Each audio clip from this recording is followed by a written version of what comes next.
Hi, it's Tim Hagen from Progress Coaching, and welcome to another episode for the Coaching Conversations podcast. Now, we are on Stitcher, we are on iTunes, and multiple different channels. Please check us out. Now, one of the things that you'll get out of our podcast episodes is a lot of content, a lot of strategy. It's not fluff, it's not concept, yet we really want you to engage with the content and let us know your feedback. If you have any questions, feel free to reach out to us. If there's topics you'd love to have us address, we would love to share them with you. Let us know your impact and let us know your feedback. Assessment-based coaching is a very interesting concept, and we're not the only ones to do it. There are many companies who do it. Yet one of the funny things that I always find is when we run assessments, and I have many clients who use DISC. I happen to be certified in DISC. And I said, well, what's the core objective? And they'll say, well, I think it gives it understanding so we can communicate better. I said, well, what problem is it solving? And they really can't identify it. So first of all, use assessments to solve problems. Number two, use assessments to ascertain understanding of people to accomplish a core objective. Let me give you another example. When somebody does an assessment, and let's say they're going to use, and I'll use the DISC assessment as an example again, and we're going to do a DISC assessment. And we'll also have a core objective of somebody wants to become a first-time leader.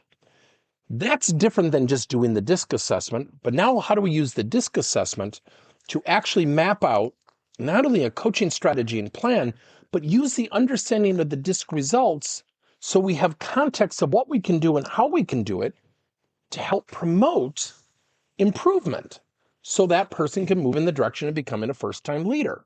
So number one, we got to ask ourselves, why are we doing this? Number two, what problem are we solving? Number three, what's our objective? Outside of the assessment, what are we using the assessment for? Number four, what does the understanding of the assessment allow us to do differently, maybe more innovatively, versus not having the assessment results at all? That's where I think we get in trouble. So I have a company that will actually do a ton of assessment work using Myers-Briggs. And I ask them all the time, and they have a site license. It's a great tool. I'm not putting down Myers-Briggs. And they say, well, I think it'll help people communicate. Going back to my prior DISC example. I said, so let me understand something. Why didn't you use something like DISC? And they go, what do you mean? I said, well, if somebody comes down the hall, do they immediately go, oh, there's Tim, he's in ENFJ. Or there's Janet, she's in ISTJ. And they said, well, yeah. And I go, really? People are going to really absorb and create an inventory of their head of a matrix of 16 different choices?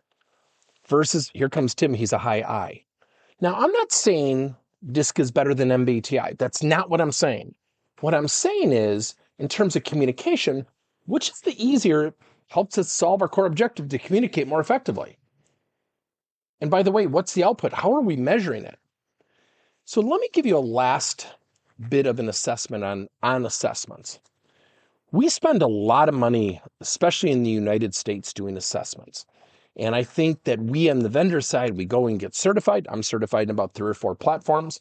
We get certified. We do all these different things. We have a wonderful time doing it. And then we go to a client and here's what I can do for you. I'll do your DISC debrief. I'm going to charge you for the assessment and it's $200, $300, $400, whatever you charge. And what happens is it sits there.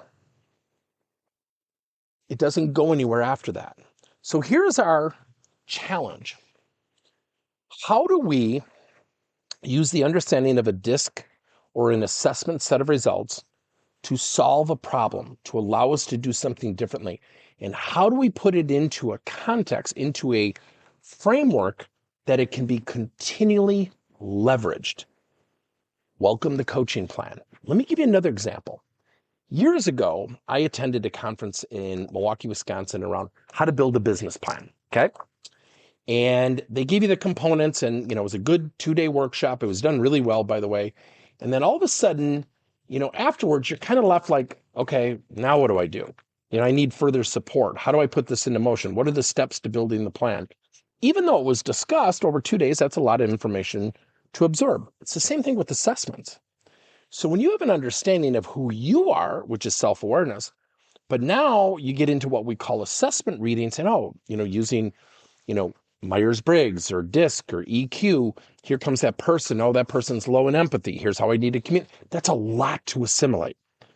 But what if you had a step-by-step strategy that allowed you to coach somebody or put coaching into motion that leveraged the assessment results to target a core objective? Thank you for listening to another episode of Coaching Conversations by Tim Hagen and Progress Coaching. Now, our company is always coming out with new and innovative solutions to help leaders coach their employees.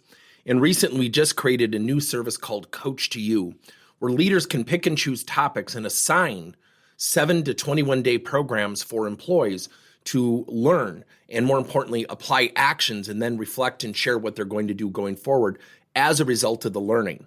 It's called Coach to You. We're literally bringing coaching to your employees. If you're intrigued, we'll have a link in each one of our episodes where you can get more information. And again, thank you so much for listening to another episode.